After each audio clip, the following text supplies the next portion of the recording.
Many of you wrote to me over the past few weeks asking me if I would contribute a video to Dan Savage's It Gets Better project, and I've finally gotten the chance to do that. The project is a good one, and I'm thankful for Dan Savage for putting it on.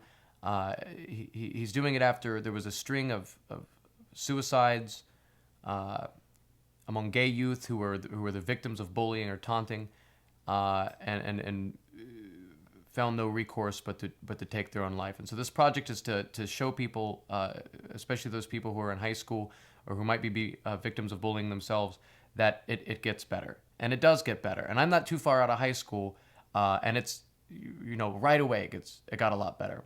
I think high school's bad for a lot of people and for a lot of reasons. You're all forced to go to this place, not because you have any shared interests or any common values, but because you just sort of live in the same area. And so you get lumped with a lot of people who may have nothing in common with you. And I think that was the case with me when I went to school for the most part.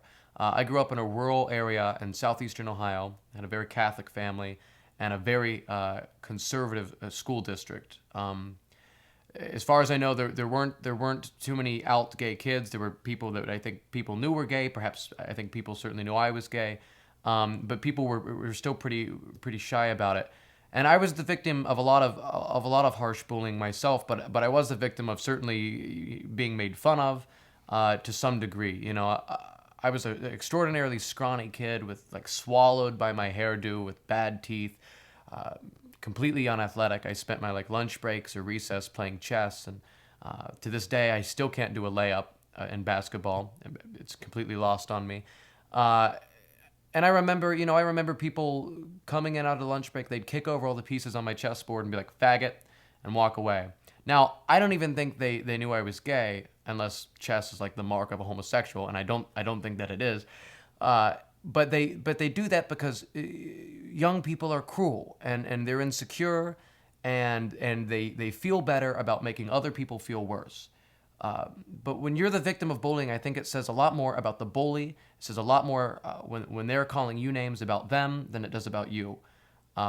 And that's what I felt when I was growing up, and that's what I felt when I was in high school. That it says a lot more about someone who's going to come and kick over my chessboard and call me a faggot. It says a lot more about them than it does about me.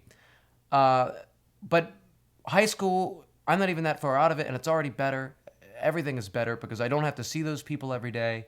I don't have to see the faculty every day, which I don't miss either. And now I get to choose the people that I spend every day with. I get to choose people even in my school because we share some common interests. And I don't think that it's just gay kids and young gay people who are the victims of this type of bullying. I think it's anyone in school who is different.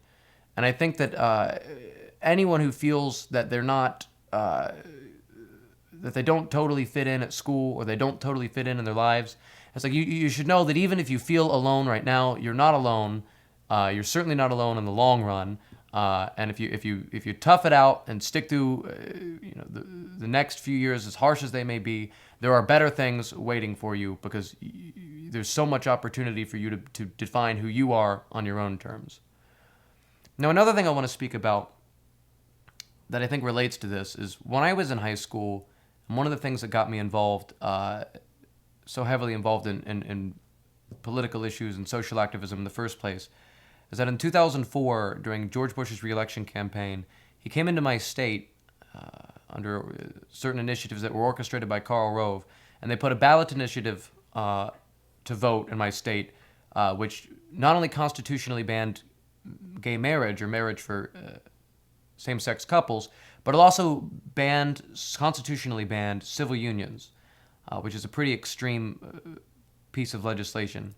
And what's so terrible about this is during the extraordinarily heated rhetoric of a campaign, and I'm a high schooler who's not fully out of the closet, and I have the President of the United States coming into my town, coming into my community. I'm in a swing state, so I got him a lot, and telling my friends, parents, my friends, my family, that somehow my relationship codified by law is a threat. It's a threat to the fabric of our society. It's a threat to other people's marriages. To make no comment on divorce rates absent same-sex marriage, right? And that's bullying. That's something that allows, that is a shield and something that protects bullies. It makes them feel that there's some level of validity in the attitudes and in the way that they behave.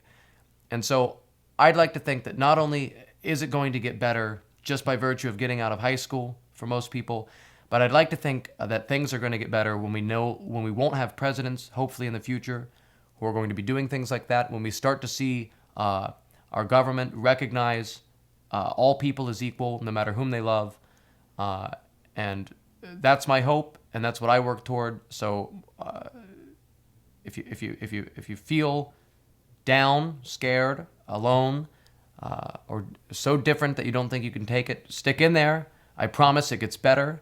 It gets better right away when high school ends, and if everything goes well, it'll get better for the whole country. So thank you. I appreciate it.